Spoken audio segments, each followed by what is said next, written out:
What happens when paradise becomes a nightmare? When a family vacation turns into a living hell with no answers? Welcome to Sherlock Mode. March 21st, 1998. The Bradley family boards the Royal Caribbean cruise ship Rhapsody of the Seas in San Juan, Puerto Rico. It was supposed to be the perfect family vacation. Ron and Iva Bradley, along with their two children Amy and Brad, were excited for 7 days of Caribbean bliss. Amy, a 23-year-old college graduate with green eyes and brown hair, had just finished her degree in physical education. Amy was athletic, a skilled basketball player and lifeguard.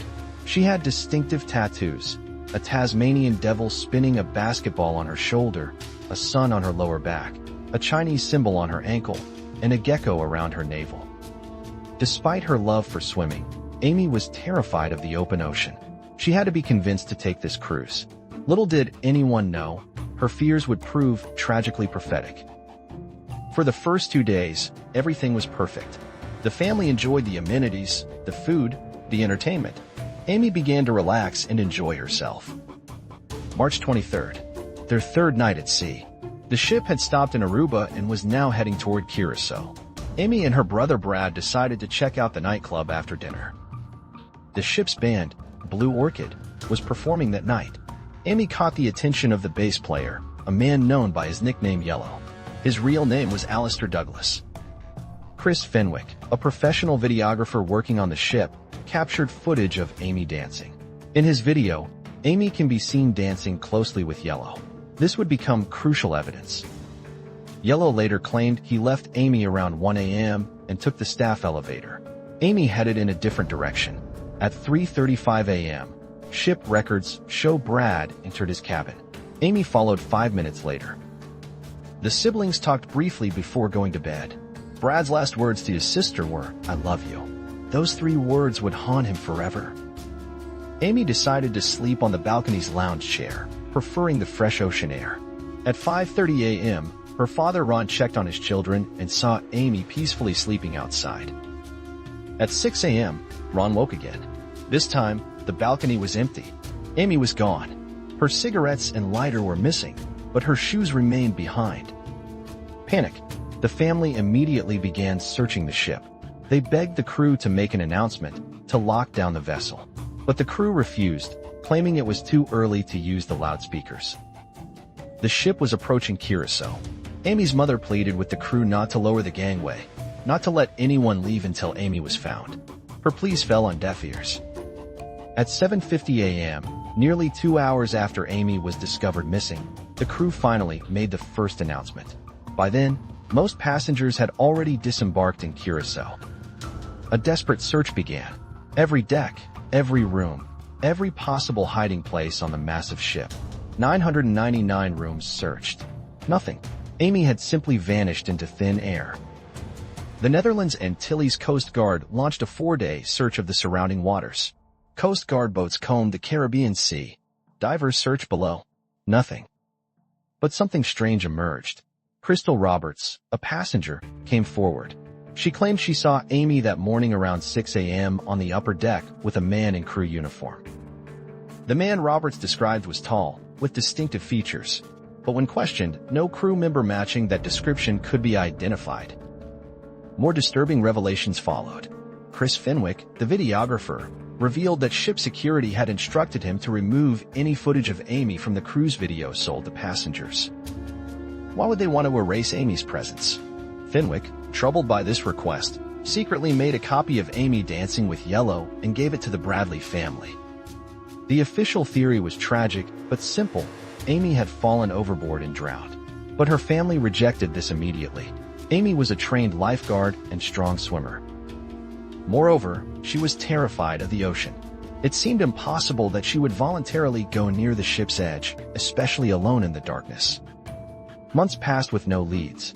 Then, in August 1998, something extraordinary happened.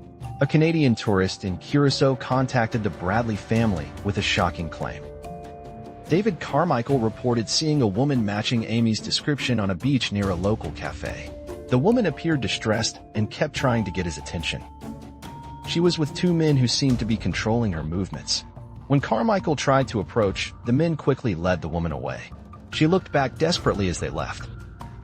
Then came an even more disturbing account.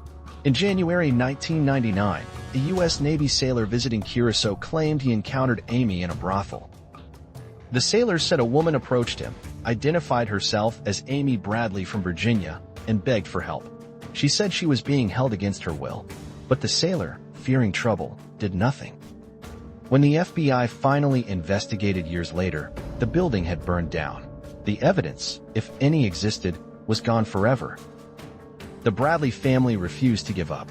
They hired private investigators, offered rewards, followed every lead. Their search would consume their lives for decades. In 1999, they encountered Frank Jones, a self-proclaimed soldier of fortune. Jones claimed he could rescue Amy from Colombian kidnappers for $25,000. Jones spun elaborate tales of armed compounds and rescue missions. The desperate Bradleys paid him, but Jones was a con man, and their money disappeared along with him. In 2005, the case took another shocking turn. The Bradleys received an anonymous email with a link to a Caribbean adult website. The site featured an escort named Jazz.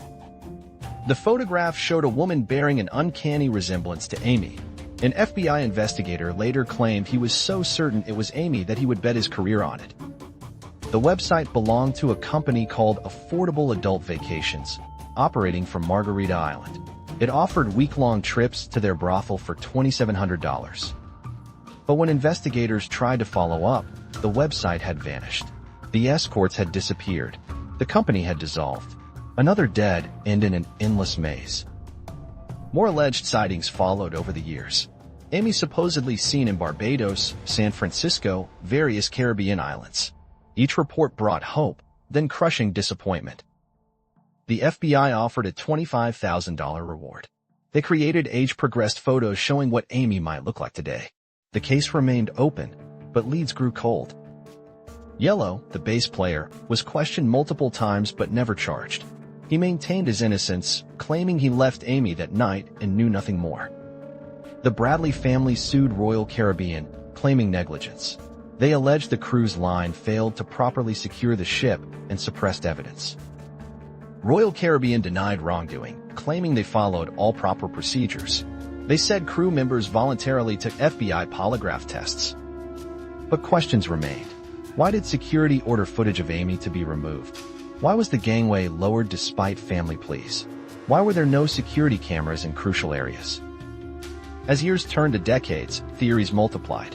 Some believed Amy had been kidnapped by human traffickers operating in the Caribbean. The region was known to be a hub for such criminal enterprises. Young women had disappeared before.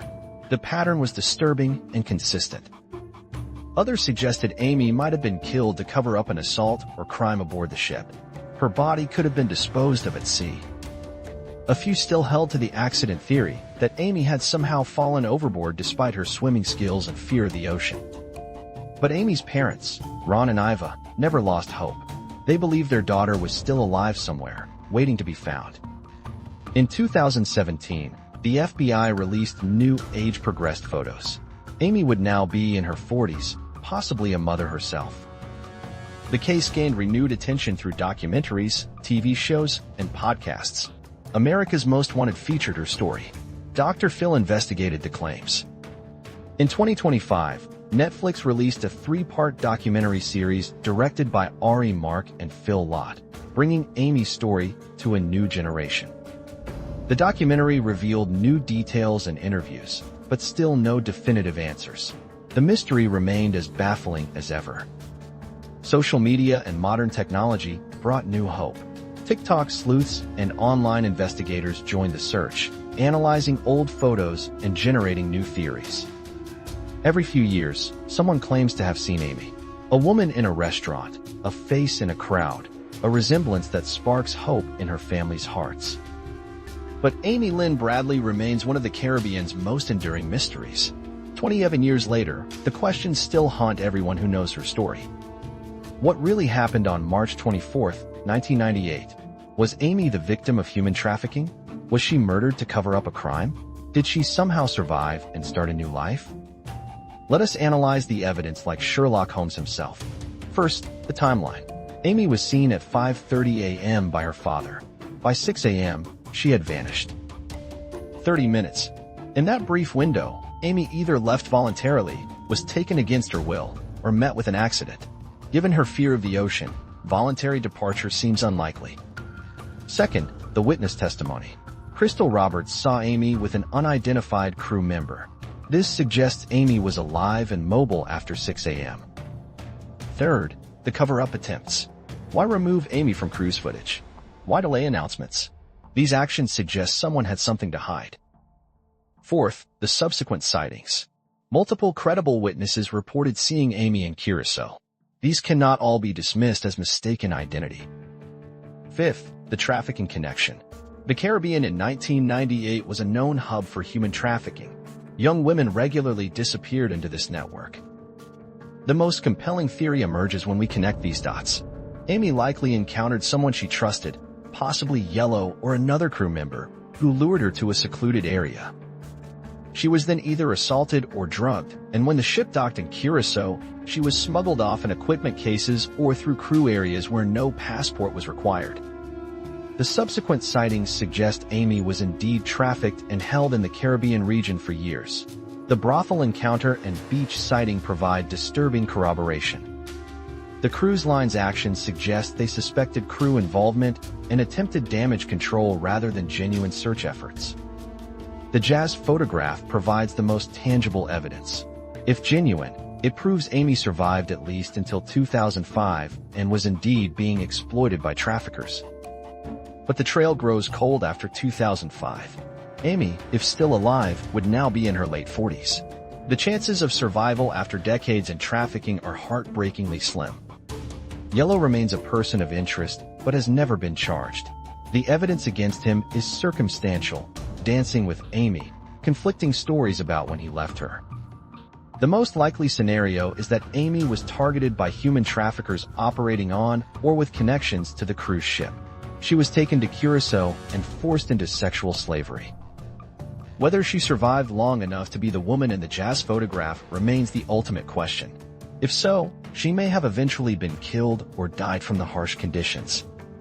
The failure of multiple law enforcement agencies to solve this case highlights the challenges of investigating crimes in international waters and jurisdictions. Amy's case changed cruise industry protocols. Ships now have better security systems, monitoring, and reporting procedures for missing passengers. But for the Bradley family, no amount of industry reform can bring back their daughter or answer the questions that have haunted them for nearly 3 decades. Amy Lynn Bradley disappeared into the darkness of that Caribbean night, becoming a ghost that still haunts everyone who seeks the truth. Somewhere in the world, someone knows what really happened to Amy. Until they speak, her fate remains one of the most disturbing unsolved mysteries of our time. The ocean keeps its secrets well, but the human heart keeps hope alive even longer. For Amy's family, the search continues. If you have any information about Amy Lynn Bradley's disappearance, please contact the FBI. A $25,000 reward still stands. If you enjoyed unraveling this mystery, like and subscribe to Sherlock Mode.